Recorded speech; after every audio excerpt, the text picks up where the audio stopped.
My parents gave my $2 million beach house to my brother while I was still paying the mortgage, the insurance, the taxes, and the monthly bill for the gardener my mother liked to boss around. They did not ask me. They did not warn me. They did not even have the decency to look ashamed. They just stood in the living room of the house I bought with 12 years of work and told me that my brother, Marcus, would be moving in with his wife and children because family comes first. Family. That word had been used against me so many times that night, it no longer sounded like love. It sounded like a receipt I never signed. My mother, Denise, stood near the wide glass doors facing the ocean, wearing a white linen dress I had bought for her birthday. She looked around the room with that pleased expression she always wore when she had decided something expensive should belong to her side of the family. My father, Walter, sat on the cream sofa with his hands folded, pretending to be calm. He always did that when he had already chosen cowardice and wanted it mistaken for wisdom. My brother Marcus leaned against the kitchen island, smiling like he had just won a prize. His wife, Tasha, walked around touching my vases, my curtains, my framed art, and the little carved wooden bowl I bought in Cape Town after closing my first major contract. She touched things like she was already imagining where her own things would go, and I stood there with my handbag still on my shoulder, looking from face to face, waiting for one of them to laugh and say it was a joke. Nobody laughed. The waves moved outside, soft and silver under the evening light. The house smelled of lemon polish and salt air. My house. Not theirs. Not ours. Mine. I bought it 3 years earlier after selling my chain of wellness clinics to a national healthcare group.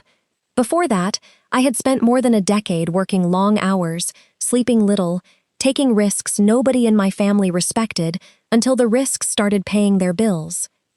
The beach house was never meant to be a family trophy. It was my peace. 3 bedrooms upstairs, 2 guest suites downstairs, a long terrace, white stone floors, open kitchen, a private staircase down to the sand, and glass walls that made the ocean feel close enough to touch. It was the first place I ever owned that did not come with someone else's need attached to it. Then my mother said, "We have all agreed that Marcus needs it more." I turned slowly. "We have all agreed?" She lifted her chin. "Yes. All of you?" My father cleared his throat. "Lena, try to understand. My name is Lena Carter, 40 years old. Unmarried. No children. Successful enough for my family to brag about, but not loved enough for them to stop counting my things as available." I looked at my father. "No, Dad. I want you to say it clearly. You all agreed to give my beach house to Marcus." Marcus gave a small laugh. "Don't make it sound crazy." I looked at him. "It is crazy." Tasha sighed. "Lena, we are not stealing. We are family." "Then why does it feel like theft with better vocabulary?" My mother's mouth tightened. "There you go. Always dramatic." Dramatic. Another word they used when truth made them uncomfortable. Marcus pushed himself off the island. "Look, my lease is ending. The kids need stability. Tasha is tired of moving. This house is mostly empty, except when you come here to stare at water and feel important." Something hot moved through my chest. "To stare at water and feel important?" He shrugged. "You know what I mean." "No, Marcus. Explain it." He looked at our parents, hoping one of them would rescue him. My mother did. "She means you live alone in that big city apartment during the week and come here maybe twice a month.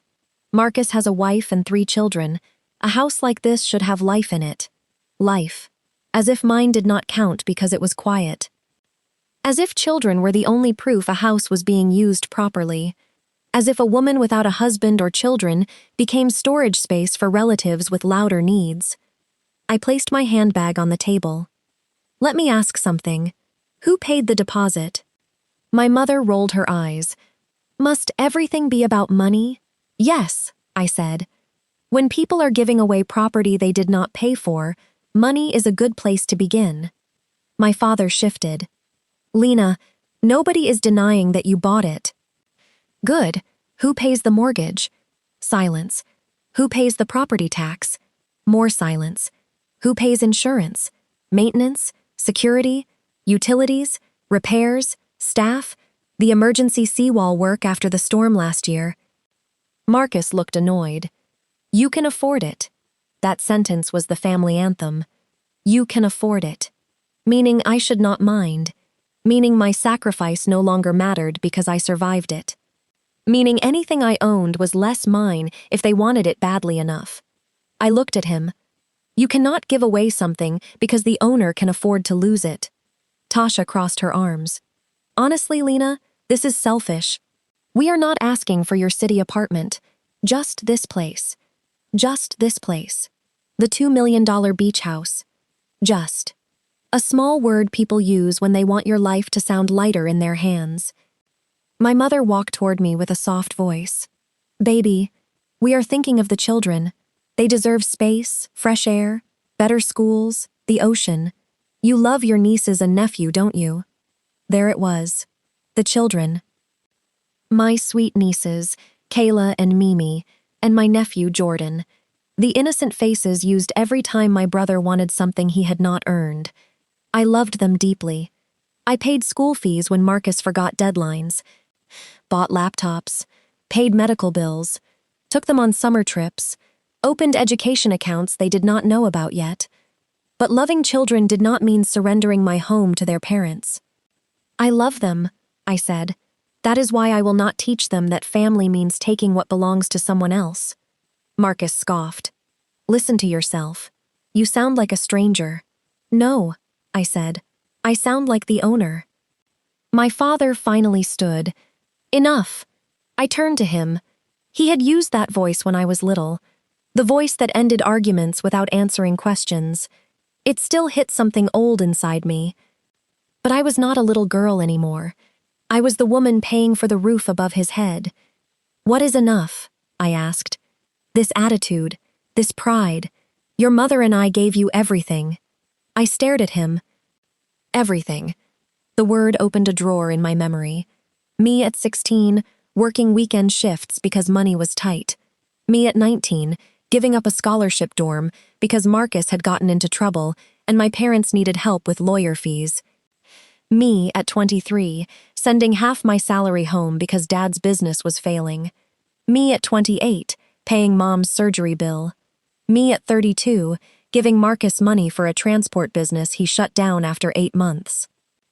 Me at 36, quietly clearing my parents' mortgage arrears because my mother cried and said she was too embarrassed to tell church friends. Everything. They had given me life, then charged me interest for it. I walked to the entryway cabinet and opened the drawer. Inside was a folder. I had not planned to use it that night, but something in me had been preparing for years. Maybe the body knows when love is becoming a trap. I brought the folder back and placed it on the coffee table. My mother frowned. What is that? The lifestyle. No one spoke. I opened it. Bank transfers. Receipts. Mortgage payments. Credit card settlements. Car payments. Vacation invoices. Medical bills. School fees for Marcus's children. Business loans. Insurance payments. Household staff wages for my parents' home. The private club membership my father said helped him stay connected. The spa membership my mother said helped her health. The monthly allowance I sent because they said retirement was harder than expected. The entire lifestyle they had been enjoying while calling me selfish. I looked at my father. In the last 10 years, I have paid over $680,000 into this family. My mother gasped. You kept records? Yes. Against us? For myself. Marcus stared at the papers. Tasha's confidence flickered. I continued. I pay Mom and Dad's house expenses. I pay their health insurance. I pay Dad's club dues. I pay Mom's salon and spa bills. I paid for your children's school balance twice, Marcus. I paid your car note for 6 months. I paid Tasha's boutique rent when you told me it was an emergency. Tasha looked away. I paid for the family Christmas trip you posted online, as if Dad covered it. I paid for the beach house you now want to take. And after all of that, you all sat in my living room and decided Marcus needs more. My mother's eyes filled with tears, but I knew those tears. They were not sorrow yet. They were panic. "Lena," she whispered, "why are you humiliating us?" I almost laughed. "You came here to give away my house, but reading receipts is humiliation?" My father's face reddened. "We are your parents." "Yes." "That should mean something." "It does.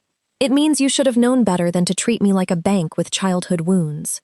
Marcus slammed his hand on the island. "Stop acting like you're better than everybody." I looked at him. "I don't think I am better. I think I am tired." "Tired of what? Having money? Tired of being loved only when a bill is due." That silenced him. The ocean moved outside like it had heard enough too. My mother wiped her eyes. "So what are you saying?" I closed the folder. "I am saying no." Marcus laughed sharply. "No? No. You are not moving into my beach house. Your name will never be on the deed. Tasha will not redecorate my rooms. Mom will not call contractors to prepare it for you. Dad will not stand there pretending this is reasonable. And since everyone believes my money has made me selfish, I am removing the temptation completely." My father narrowed his eyes. "What does that mean?" "It means I am canceling your entire lifestyle." My mother froze. "Lena?" "No more monthly allowance. No more club dues. No more spa membership. No more paid utilities. No more vacation money. No more secret rescue transfers to Marcus. No more school payments through me unless they go directly into protected accounts for the children. No more boutique rent. No more car note. No more emergency loans that become gifts. Nothing." Tasha whispered, "You can't do that." I looked at her. "Watch me." My mother began crying harder. "You would let your parents suffer?" "No. I will let my parents live within the income they actually have." My father looked furious. "You will regret speaking to me like this." I nodded. "Maybe, but I will regret it while paying my own bills only." Marcus pointed toward the door.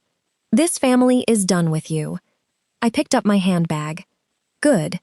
Then this family can stop using my card." They did not leave quietly. People like that never do when access is being closed. My mother cried that I was cruel. My father said I had dishonored him. Marcus called me cold. Tasha called me jealous because I did not have children. That one almost got through. Almost. Then I remembered that a woman's womb is not a public argument. I walked to the front door and opened it. "You all need to leave." My father looked stunned. "You are throwing us out?" "No," I said. "I am reclaiming the house you tried to give away." They left angry, loud, wounded in the way entitled people become wounded when the free door locks. When their cars pulled out of the driveway, I stood in the middle of my beach house, listening to the waves and my own breathing. Then I sat on the floor and cried.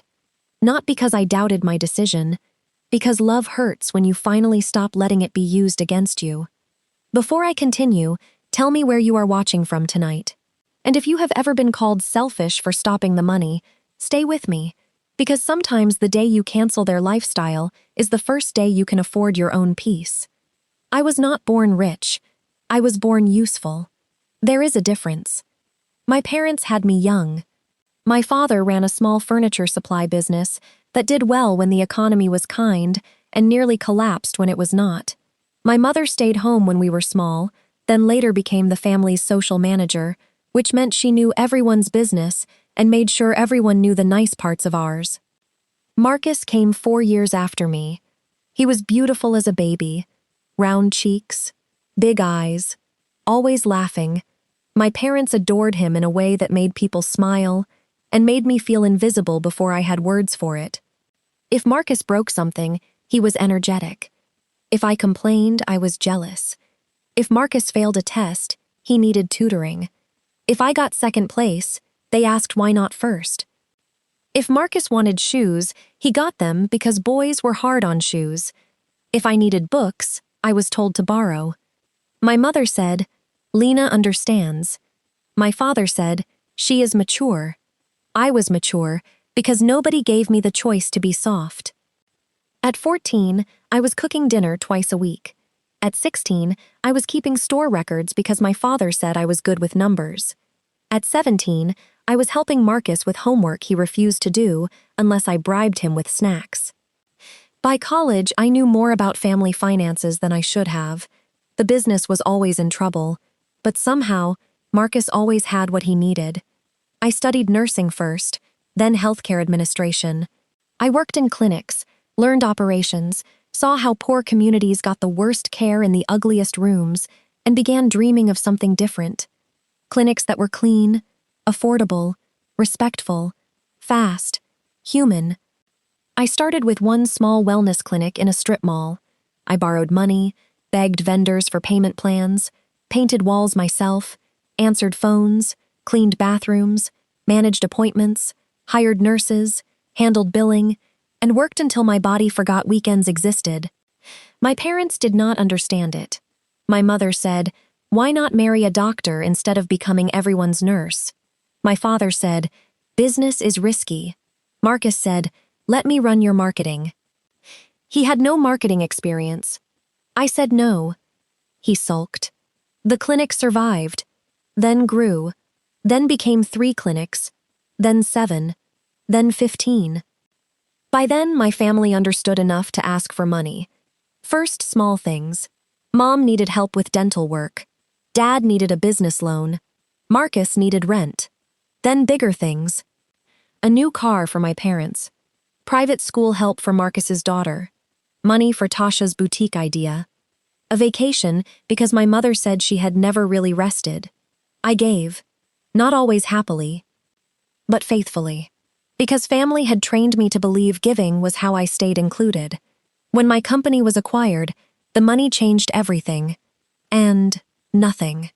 The bank account changed. My family's expectations grew.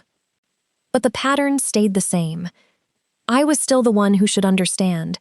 Only now, understanding had a larger credit limit. I bought my city apartment first. Practical. Near work. Then I found the beach house. It was not the biggest on the coast, but it was perfect to me. White walls, blue shutters, an open terrace, windows full of ocean, and a small reading room where the afternoon light landed like blessing.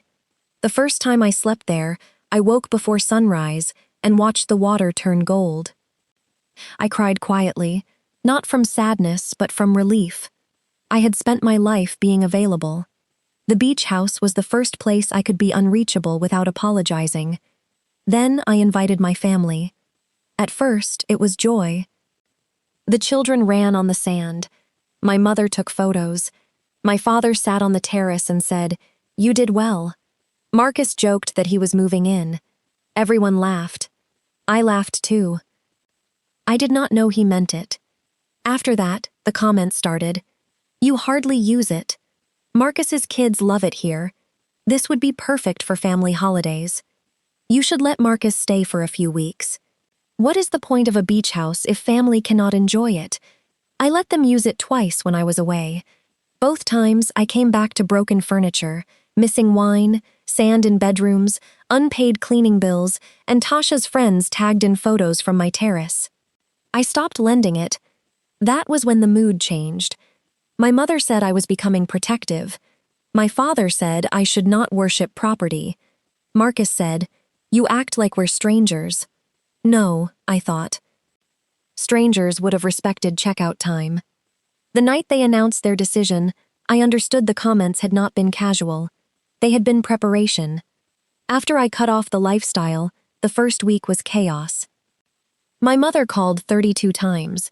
My father sent one message. "This is not how a daughter behaves." I replied, "This is how an owner behaves." Then I blocked him for 7 days. Marcus sent voice notes, mostly shouting. Tasha sent one long text about how I had traumatized a pregnant woman, though she was not pregnant. She just liked sounding fragile when cornered. I did not answer. Instead, I called my attorney, Camille Price. She had helped with the clinic sale and my estate planning. She listened quietly as I explained the beach house situation. Her first question was, "Do they have keys?" "Yes, my mother has one." "Change the locks." I did. I also changed gate codes, notified security, revised my trust documents, and sent formal letters stating that no family member had permission to enter, occupy, lease, renovate, or represent any interest in the property. Camille called it a protective measure. I called it breathing. Then I began canceling payments. My father's private club called him about overdue dues. My mother's spa membership failed renewal. Their house staff asked who would pay monthly wages. The utility bill for their home arrived in their own inbox for the first time in years.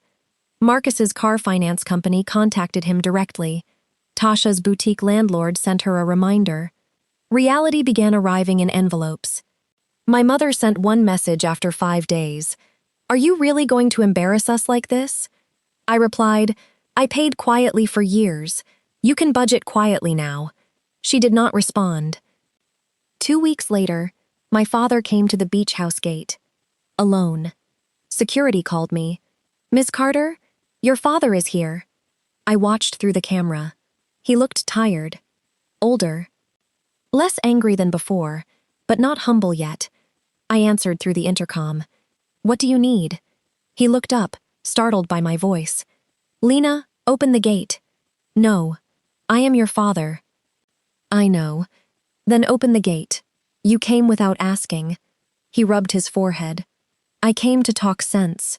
"No, Dad. You came to regain access." His mouth tightened. "You have become hard." "No, I have become expensive to manipulate." He flinched. "Good. Your mother is crying every day." I cried too. "Marcus is struggling." "He has been struggling with my money for years. Maybe he should try struggling with discipline." "That is your brother." "Yes, not my dependent." My father stared at the camera. For a moment, I thought he might shout. Instead, his shoulders dropped. "You have no idea how humiliating this is." I stepped closer to the intercom. "I know exactly how humiliating it is. I felt it when all of you stood in my house and gave it away like I had no voice." Silence. He looked toward the ocean beyond the gate. "Your mother thought—" He stopped. "No," I said. "Do not hide behind Mom. You agreed." He closed his eyes. "Yes." That yes was small, but it mattered. "I agreed," he said. "Why?" He took a long breath. "Because Marcus has children. Because your mother kept saying it made sense. Because I have always expected you to be reasonable. Because I suppose I thought you would bend." There it was. Not love. Expectation. I said nothing. He continued. "I was wrong." The words came out like they had scraped his throat. "You were. I am sorry." "For what specifically?" He looked irritated for 1 second, then ashamed. "For sitting in your house and allowing your mother to say it should go to Marcus. For not respecting that you bought it. For accepting your money all these years without admitting how much we depended on you. For making you feel like your life counted less because you don't have children." My eyes filled unexpectedly. Specific apologies are dangerous. They can reach places anger was protecting. "I hear you," I said. He looked hopeful. I did not open the gate. "I am still not reinstating payments." His face fell. "I know." "I am still not letting anyone stay here." "I know. And Marcus will need to apologize himself before I speak to him." My father nodded slowly. "I will tell him." "No. Don't tell him. Let him learn." That was harder for my father than apologizing. A month passed before my mother called with anything close to truth. She had tried drama first, then silence, then illness hints, then relatives. Aunt Carol told me I was tearing the family apart. I told Aunt Carol she could fund them. She ended the call quickly. Finally, my mother left a voice note. Her voice sounded tired. "Lena, I don't know how to talk to you without making it worse." I listened twice, then called back. For once, she did not begin crying. "I miss you," she said. "I miss who I thought we were." That hurt both of us. She was quiet for a long time. Then said, "When you were born, I was so young. I leaned on you too much when you became capable. Then Marcus came, and he always needed something. I told myself you liked being strong. I was a child, Mom. I know that now. Do you? I am trying. Trying was not enough, but it was more than she had offered before. She continued. I should never have said the house should have life in it. No, you shouldn't have. Your life is life. Tears came to my eyes. I hated that one sentence could still matter so much. Yes, I whispered. It is. I am sorry. I accepted the apology, not the old arrangement. There is a difference. My parents had to downsize their lifestyle. Not their home, not immediately, but the extras disappeared. My father left the private club. My mother stopped the spa. They reduced staff. They learned what their actual retirement income looked like without my invisible hand under it. They were embarrassed. Good. Embarrassment can be a teacher when pride refuses gentler lessons. Marcus did not apologize for almost a year. He was too angry, too ashamed, too used to being rescued. Without my money, he had to face his own life. He and Tasha moved to a smaller rental farther from the beach. The children changed schools, which hurt me, but I had already set up protected education accounts. I paid directly, never through Marcus. He called that controlling. I called it safe. Tasha's boutique closed. Marcus sold one car. He took a steady operations job that he once would have mocked as beneath him. 6 months later, he sent me a message. The kids miss you. I replied, I miss them too. I am available to see them without discussing property or money. No answer. 3 months later, he asked to meet at a cafe. I agreed. Public place, own transportation, no beach house. He arrived late, which almost made me leave, but when he sat down, he looked different, not better exactly, reduced. Sometimes life has to reduce a person before truth fits inside them. He stared at his coffee. I hated you, he said. I leaned back. That is an interesting opening. He gave a weak laugh. I did. When you cut everything off, I thought you destroyed us. I stopped funding you. It felt the same. I know. He looked up. I think that's the problem. That sentence surprised me. He continued. I had started thinking of your help as part of my income, like rent from a property, like something that would always come. When Mom said we should move into the beach house, I knew it was wrong, but it also felt possible, because you always gave eventually. The truth was ugly, but it was truth. I did, I said. I'm sorry. For what specifically? He smiled sadly. You and your specifics. Yes. They keep people honest. He nodded. I'm sorry for agreeing to take your house. For saying you only stare at water and feel important. That was cruel. I'm sorry for acting like having kids made my needs bigger than your rights. I'm sorry for using the children, even when I didn't say it directly, and I'm sorry for treating your success like family property. I looked out the window for a moment.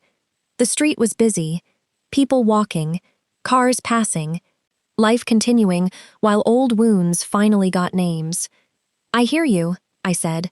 He nodded. I don't expect money. Good. I don't expect the house. Excellent. But maybe? Can the kids see you? Yes, I said. They were never the problem. The first visit with the children was at a park, not the beach house. Kayla hugged me like she was afraid I might disappear. Mimi asked if I was still mad at Daddy. Jordan asked if my house missed him. Children hear more than adults think. I knelt and told them, I love you. Grown-up problems are not your fault. Kayla whispered, Mom said you took things away. I breathed slowly. I stopped paying for things adults needed to pay for themselves. She thought about that. Like when I have to clean my room? I smiled. Something like that. The beach house remained closed to family for another year. Not because I hated them, because I needed the house to become mine again. Not emotionally occupied by guilt, not haunted by Marcus's imaginary furniture. Mine.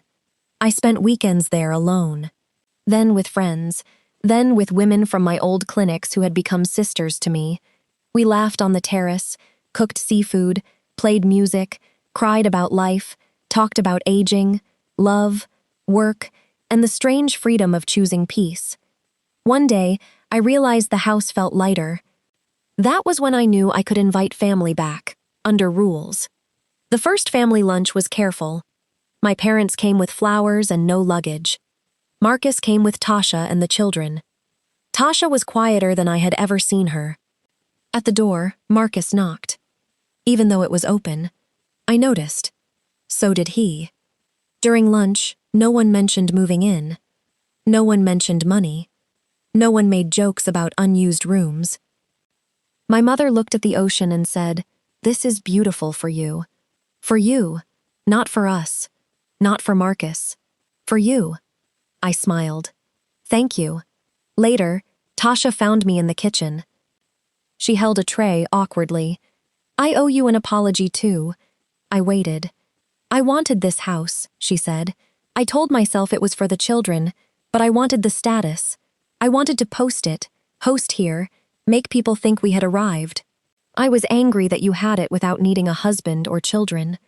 That was more honesty than I expected. It was easier to call you selfish than admit I was jealous," she added. I nodded. "Thank you for saying that." "I'm sorry. I hear you." She looked relieved. I handed her a towel. "You can dry dishes." She laughed. So did I. That was not forgiveness fully. But it was human. 3 years after I canceled their lifestyle, my parents sold their oversized house and moved into a smaller condo they could afford without me. My mother complained for 6 months, then admitted she liked not managing so many rooms. My father began consulting part-time and seemed happier earning his own spending money than pretending mine was his. Marcus stayed in his job and eventually became good at it. Tasha reopened her boutique online, smaller and smarter. They still struggled sometimes, but struggle without rescue began producing maturity. My relationship with them did not return to what it was. Thank God. What it was had been killing me quietly. It became something different, less constant, more honest, less needy, more respectful. They asked before visiting. They paid for things when we went out. They stopped assuming my money would appear at the end of every difficulty. And I stopped offering before anyone asked. That was my hardest habit to break. Sometimes I still felt guilt, especially when my mother mentioned a bill or Marcus looked tired. But guilt is not always instruction. Sometimes guilt is just withdrawal from an old addiction to being needed. The beach house became the home of my choosing. I hosted my 40th birthday there properly, 1 year late because the family drama had ruined the original plan.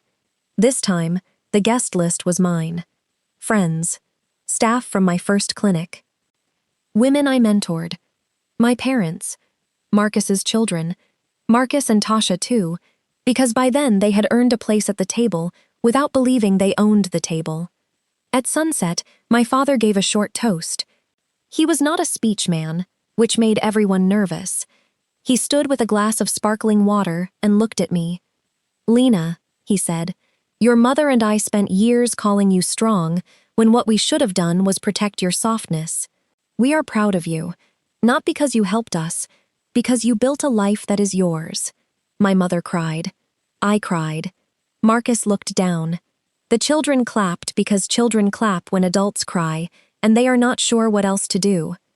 After dinner, I walked down to the sand alone. The ocean was dark and endless. The house glowed behind me. Not wasted, not empty, not waiting for someone else's family to make it meaningful. Mine.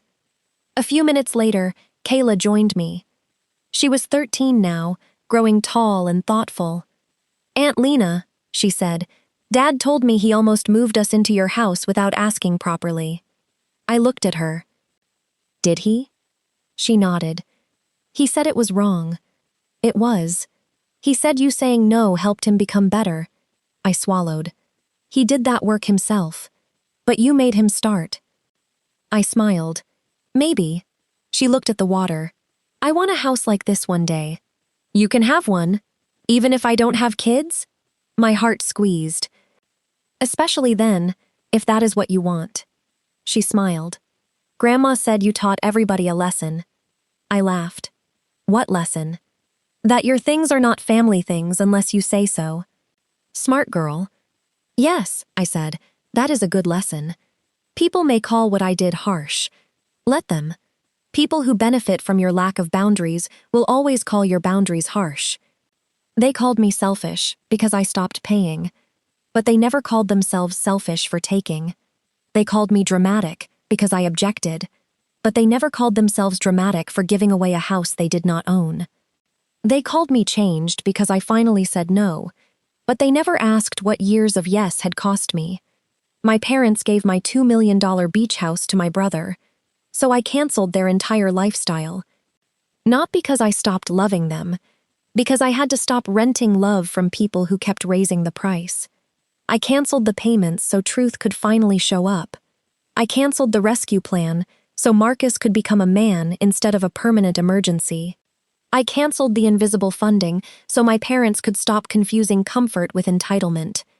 I canceled the family fantasy where my success belonged to everyone, but my exhaustion belonged to me alone. And I kept the beach house. Because I earned it. Because I needed it. Because a quiet woman standing alone on a terrace is still a life. A full life. A worthy life. A house does not become wasted because children are not running through every room. A woman does not become selfish because she rests in what she built. Parents are not owed luxury because they raised you. Siblings are not owed property because they had children. Love is not measured by how much access people have to your bank account. And family should never require you to disappear inside your own blessings. If you are listening and you are the family provider, the one who pays quietly, fixes quickly, forgives repeatedly, and gets called selfish the moment you hesitate, hear me clearly. Check the accounts.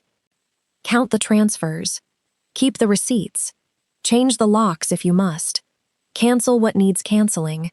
Help children directly if your heart leads you there, but do not fund adults who weaponize those children against you. Do not let guilt turn your home into someone else's reward. Do not let "you can afford it" become a reason to let people steal your peace. Because peace has a cost too. Sometimes it costs access. Sometimes it costs approval. Sometimes it costs being misunderstood by the very people you kept alive financially. Pay it anyway. My beach house still stands on the coast. The waves still move beyond the glass. My mother visits by invitation and brings flowers. My father knocks. Marcus asks before opening the fridge. Tasha compliments the house without measuring curtains. The children know it is Aunt Lena's house, and they love it without believing it belongs to them. And every month, when the bills arrive, I pay them with gratitude. Not resentment. Because now I am paying for my own peace. Not everyone else's lifestyle.